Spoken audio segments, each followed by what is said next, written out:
А ти зможеш швидко порахувати в умі добуток 97 на 103? Я впевнена, що в тебе це займе деякий час, але я можу показати тобі більш простий спосіб, який швидко дозволить порахувати добуток таких складних чисел. Тут на допомогу прийде формула скороченого множення, яка називається різниця квадратів.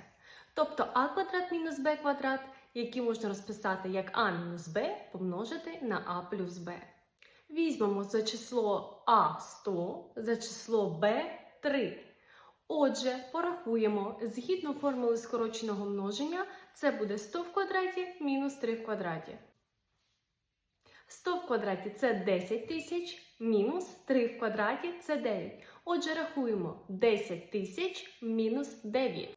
Отримаємо 9991. А скільки часу у тебе зайняло порахувати множення 97 на 103?